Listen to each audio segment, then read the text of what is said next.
RCF. Je viens d'apprendre que, en fait, ça fait des années que on organise une journée pour les 11-15 ans, disons, et nous allons parler avec deux personnes de la Pastorale des Jeunes de Bruxelles. Yaël, bonjour. Bonjour. Isaline, bonjour. Bonjour. Alors, Yaël, c'est bien vrai, c'est de nombreuses années? Oui, plus de 13 ans déjà. Mais ça veut dire qu'en fait, ce besoin de rassembler les 11-15 ans ne date pas d'hier, mais vous avez, comment dire, inventé des thèmes un peu différents à chaque fois. Oui, exactement. C'est vraiment un besoin. Avec cet événement, on répond à un besoin des jeunes dans les paroisses de se rassembler plus largement que simplement avec leur paroisse, surtout dans ces âges-là. Et chaque année, on a des thèmes très spécifiques. On essaye de coller à leur réalité, leur passion ou leur envie. Et des lieux différents aussi. Et des lieux différents, exactement. On fait dans des églises ou des écoles qui nous accueillent. Alors, quand ça a été un peu le confinement et que c'était un peu difficile, vous avez supprimé, remplacé, renouvelé, qu'est-ce que vous avez fait? Ah, ça a été un grand challenge pour que la journée des 11-15 ans puisse quand même avoir lieu. Et à ce moment-là, on avait le droit d'être en groupe de 10 personnes. Donc, on a imaginé des parcours dans les différentes églises de Bruxelles où il y avait un animateur pour 10 jeunes. Et donc, on avait des QR codes et des épreuves dans chacune des églises. Et les jeunes ont fait tout un parcours. Puis, ils sont passés ici au vicariat avec nous pour l'étape finale. Donc, à la queue leu-leu. Tous les groupes sont venus, donc on les a quand même rencontrés. Il n'y avait pas cette idée de rassemblement et de rencontrer les autres jeunes, mais il y avait quand même ces activités un peu particulières. Alors, rassembler ces jeunes quand même avec un thème... Vous prenez souvent un thème qui fait bouger, enfin physiquement même, qui fait bouger, Yaël. Qui fait bouger physiquement, je ne sais pas, mais on essaye d'être accrocheur, ça c'est vrai. Alors cette année, Catolanta, c'était le thème. Oui. Le lieu qui vous accueillait, c'était le collège jésuite Matteo Ricci au boulevard Poincaré. Déjà le thème, Yaël, ça vous est venu comment ce thème? Ah, on a fait un super brainstorming avec mes collègues de la Pastorale des Jeunes. Et je ne sais plus. Isaline, tu te souviens comment on a été inspirés?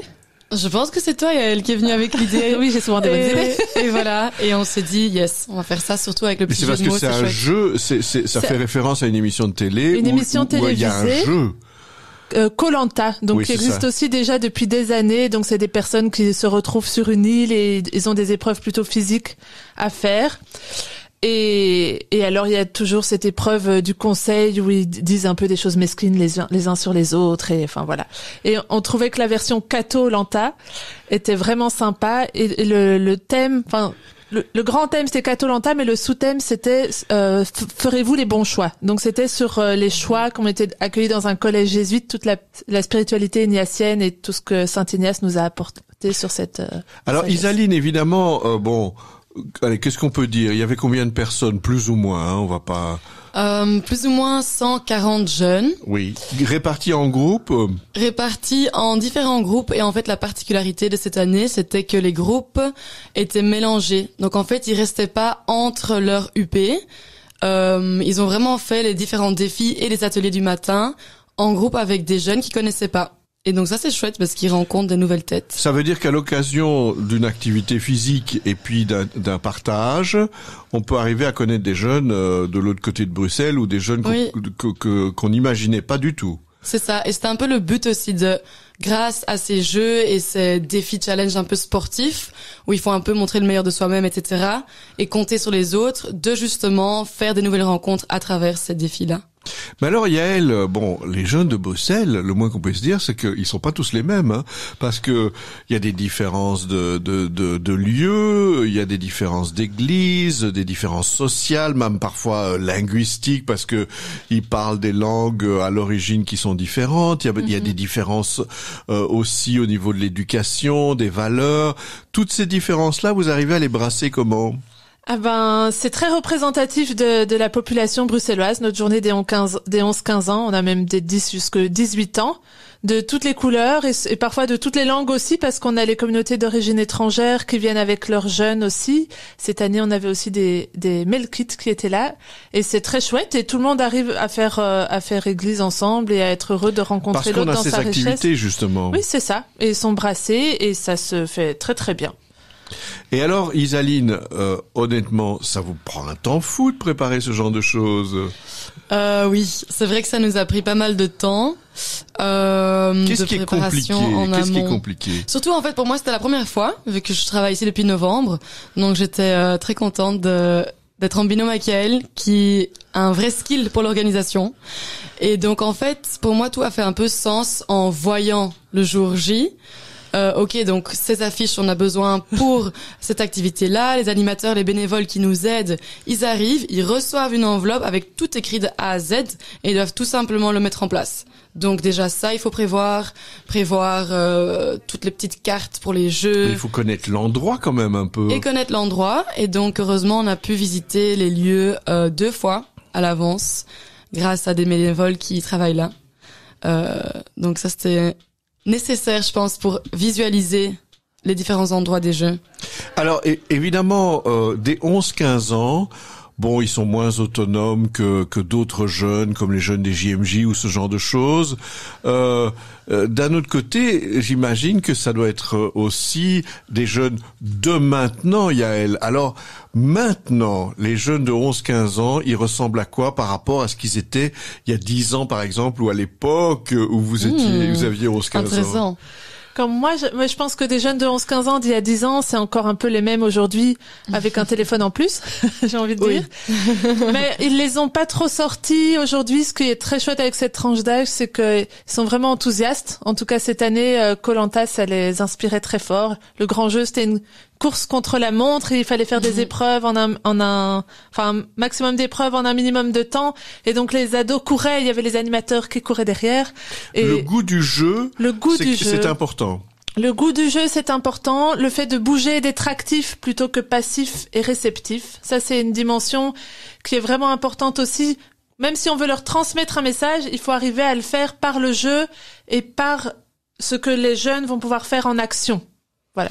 Ça veut dire, Isaline, que bon, si on s'ennuie ou si on ne voit pas à quoi ça sert, c'est un danger très grand. Il y a cette espèce de goût de la passion qui joue très fort. Oui, et je crois que justement cette année le thème Koh-Lanta était très bien pour ça, pour motiver les jeunes. Ils avaient tous dans leur groupe leur foulard avec leurs couleurs qu'on a cousues.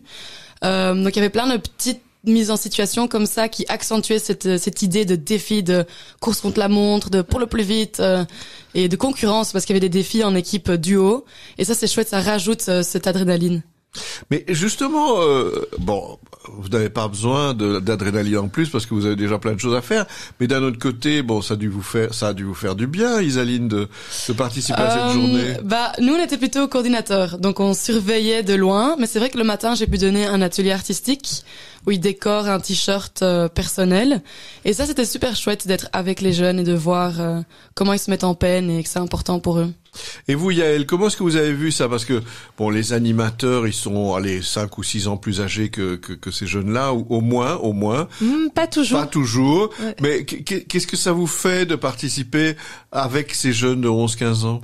Pour nous, c'est vraiment des journées très chouettes où on est en contact avec les jeunes, les plus jeunes de la tranche d'âge dont on s'occupe à la pastorale des jeunes, qui recouvre les 11-35 ans, je le rappelle.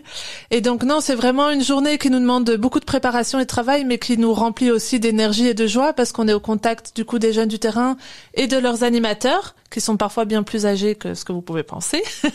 les bonnes âmes qui se mettent volontairement à disposition des jeunes dans les paroisses. Leur travail est vraiment super important et donc pour nous, c'est une manière de les soutenir, de les encourager et de rassembler tous les jeunes de Bruxelles. C'est vraiment super chouette. Ça veut dire alors, Yael, que c'est un rendez-vous que vous voulez maintenir. Ah oui, donc certainement. Je sais que c'est un peu vite de parler de 2024, mais vous voulez maintenir ce rendez-vous-là.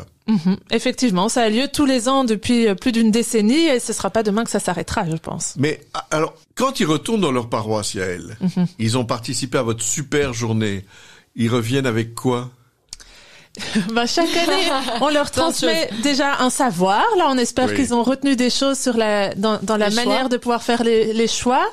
Aussi, le temps de prière, on a fait sur le système de la prière de l'Alliance. Et donc, on leur a remis un petit papier pour qu'ils puissent continuer à faire cette prière-là chez eux. Et aussi pour les animateurs, en fait, parce que tous les jeunes n'ont pas pu faire toutes les épreuves. Et parfois, dans d'autres années, on faisait des ateliers, tous les jeunes faisaient pas tous les ateliers. Et donc, on met tout sur notre site internet dans la boîte à outils. Il y a toujours toutes les animations qui restent à disposition des animateurs qui peuvent refaire chez eux celles que leurs jeunes n'auraient pas fait à la journée des 11-15 ans. Mais justement, Isaline, quand on entend tout ça, est-ce qu'il faudrait que vous soyez 2 fois plus nombreux ou 3 fois plus nombreux? C'est-à-dire, quand vous dites le nombre, quand vous dites les activités, moi j'ai comme l'impression qu'il faudrait pas dépasser trop, je sais pas, les 200 ou quelque chose comme ça. Enfin, ça a l'air d'être plus intense, non? Je pense que c'est vrai que quand on a vu les inscrits, on s'est dit, ok, c'est bon, s'il y a vraiment plus de groupes, on verra comment on fait. Et finalement, tout s'est bien mis et c'était pile le bon nombre, quoi. Donc il faudrait pas qu'on double le nombre. Yael, qu'est-ce que vous en pensez?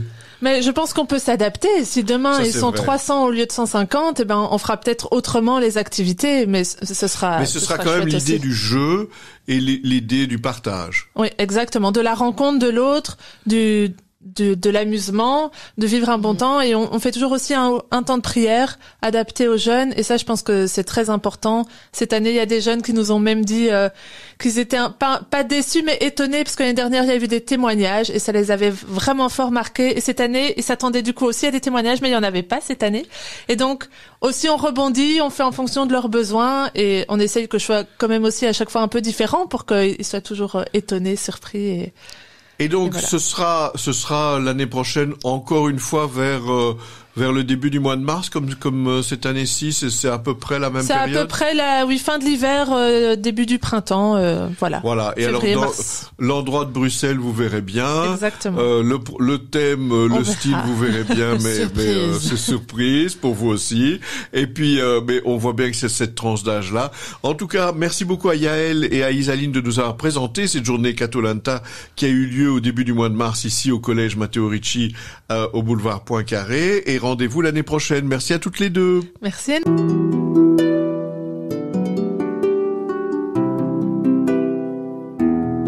Au fil de la vie, Enzo Bordonaro. RCF est une radio de proximité. Votre radio locale vit grâce à vos dons. Soutenez votre radio. Faites un don en ligne sur rcf.be.